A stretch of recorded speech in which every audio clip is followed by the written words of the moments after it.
Hey guys! A lot like last week's video, I just want to apologize. My voice sounds really weird. I'm recording this in the same sitting as the last one, so if I had a weird voice in that one, I probably have a weird voice in this one. But like I said, I don't think it's that bad, and I think it's okay to record with this anyway. But this is a drawing of one of my characters, one of my more developed characters, I guess, that I've put a lot of thought into. And for some reason I don't have that much art of him, and the last reference I made of him was like lacking in contrast, and it didn't look as intense as I wanted it to. Like, I want his markings to pop out more.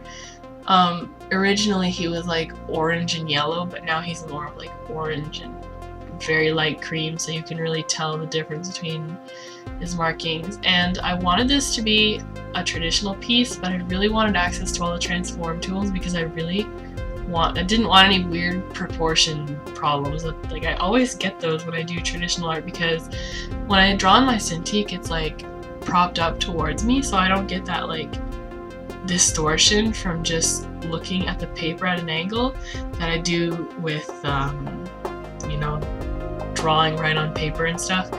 And like, it's always nice to have access to all the transform tools when we're sketching. Let's get real. So that's why I decided to sketch it in Photoshop and then print it out and then just tape a piece of cardstock onto the printout sketch. And I didn't record it because I used my Cintiq as a light box to like trace the line art onto a piece of cardstock, and that just wasn't picking up on camera very well. So I'm like, it's just line art, it's not really all that interesting to watch anyway. So that's how I got to this step, and I'm just using a mixture of touch twin markers and Copic markers to color in the base colors and most of the shadows.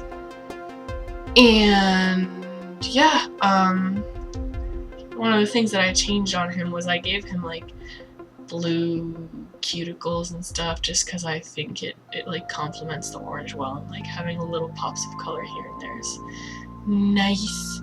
And yeah, I had a lot of fun with this. I guess I need to buy more, well, I need to get refills for a lot of my markers because I've been using them a lot, and I didn't really realize that some of them were going dry until I used one that I don't really use often, which is the orange, and like how kind of dry the ones I use more often are versus how juicy that orange one was. So I guess I'm gonna have to start looking into that, but I'm a little nervous about it because I know that there's like this weird shortage of Copic markers going on right now. So yeah, hopefully I find something. But yeah, I had so much fun with this. I love doing traditional art with pencils, well, that involve pencils and like markers and stuff. It just reminds me of like when I was a kid and that's all I had. Like, all I had was maybe like 5 Copic markers, which took me like a month. I saved my allowance for like a month to get those 5 markers.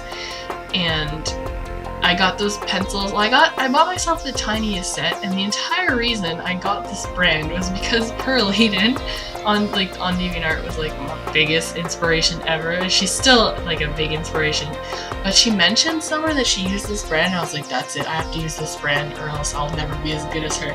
But I just have the biggest set now, and that's why I just kept using this brand. But it is a really nice like red of colored pencils. I really like them. They layer well and they blend well, and yeah, it's a nice brand. Oh, and it's really easy to find missing colors and stuff online. I'm using Derwent Color Soft pencils, by the way, just in case you didn't know. I was lucky enough to get the 72 set for Christmas in like 2010 or something. These are really old pencils, but like they're always my go-to. And I got Prismacolors for Christmas recently, and like I like them. I definitely like them. They're nice pencils, but like I just can't help but go back to these so that one day I'll be as good as Pearl Eden. I'm sorry, that wasn't funny. Yeah, I don't really believe that you need certain materials to be as good as other artists. You just need to learn how to use the materials, and you need to get the one that works best for the way you draw and stuff, and it just all ends up working out in the end. But I really, really like how this ended up turning out, and I think I'm actually going to use this as like a reference for the character from now on, because I like how bold the orange is and how like much lighter the peach color is.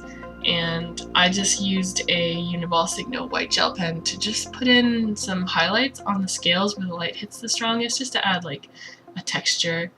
And yeah, I hope you guys enjoyed watching this video, and I'll see you again next week.